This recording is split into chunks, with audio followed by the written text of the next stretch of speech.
day everyone, I am Ariel Sambalod, one of the students from Hingog City Colleges. In this video, there is one important lesson that we need to discuss. Prepare your paper and pen, stay focused and be attentive as we go through to our discussion about the rules of assessment in students' learning.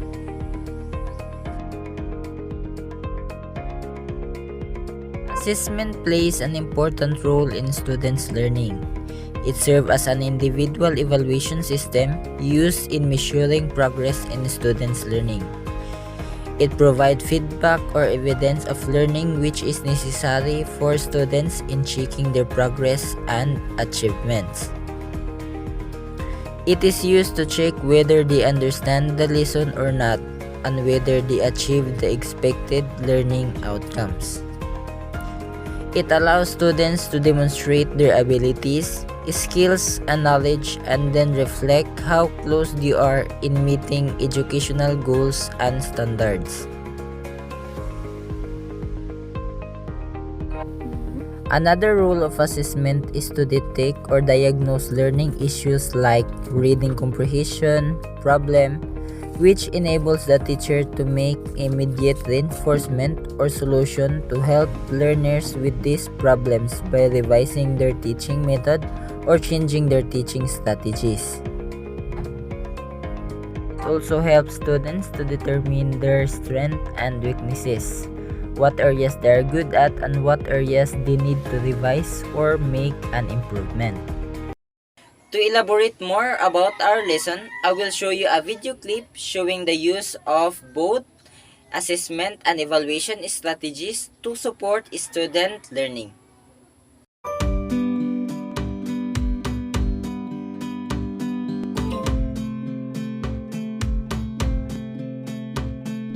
Good assessment and evaluation strategies start with understanding the difference between assessment and evaluation. Assessment is the process of gathering data about student performance using various tools like teacher observations, activities, or quizzes to capture what students know and understand. While evaluation is the process of actually making a judgment about the meaning of the data gathered. Evaluations can direct what happens next in the lesson or instructional sequence and can also inform students of their progress. These two types of evaluations are formative. The third type of evaluation is summative, where student progress and mastery is formally judged. So let's look at strategies. In order to make good judgments about our students' success and instructional decisions, we need to have solid assessment and evaluation practices. And that begins with establishing clear learning goals. This allows us to prepare lessons in advance that align with and support those goals, and leads to fair and valid assessments. Good assessment and evaluation also includes identifying the student level of mastery even before instruction begins. This allows us to reliably capture what students have done well and what needs to be improved based on the level of mastery we are seeking. But how do we do this? There are many tools we can use to help assess student progress towards the learning goals, like general observation of student behavior and work, observation checklists during a particular activity, or any completed student work. And involving the students in creating the goals and monitoring their own progress helps improve learner autonomy. We can extend this autonomy by giving students various choices when they get closer to formal evaluation points. Other ways to support students are by adapting the tasks or scoring tools, and by giving thoughtful attention to student feedback about their own work. This helps us identify students' strengths and weaknesses and better plan for success. All of these strategies, when incorporated into our daily routine, help students progress academically and motivates them to learn. So when it comes time to evaluate, students are set up to demonstrate their gained skills to the best of their abilities. And being involved in the assessment process lets the students know that their outcomes are the result of their efforts. All students benefit from this, but especially students who have difficulty monitoring their own thinking and/or focusing attention on tasks. Assessment and evaluation strategies help provide these students with the structure they need. But what does it look like in the class? Mrs. Jean's Grade 8 Core French class is working in small groups writing newspaper articles.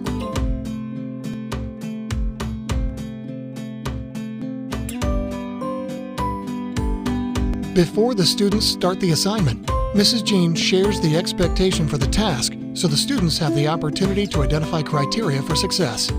Mrs. Jean works with her students to develop the lesson goals and determine the criteria for a good news article. The students also give input on how long the article should be, how long they have to work on it, and stylistic elements that must be included. Mrs. Jean uses this strategy of co-planning because she finds students demonstrate a deeper understanding of what the expectations are and how to plan to meet these expectations. As the students progress with the assignment, Mrs. Jean encourages autonomy by providing students with time and suggestions so they can determine where they are and how they can progress. And she encourages self-assessment to ensure the best student performance possible. Paul and Mary are students with individual education plans for language. Mrs. Jean adapts the expectations for the assignment for these two students, shortening the required length so they can better meet the timelines. Paul and Mary are still given the same amount of time to work on the assignment, but are required to produce less. After the draft articles have been collected, Mrs. Jean gives each student individualized feedback in order to help them plan for improvement. Good evaluation and assessment strategies allow teachers to better plan for success, encourage student autonomy, and ensure the best student performance outcomes possible. And that's good for everybody. Is your teacher Ariel saying that the only way of achieving tomorrow is doing your best today?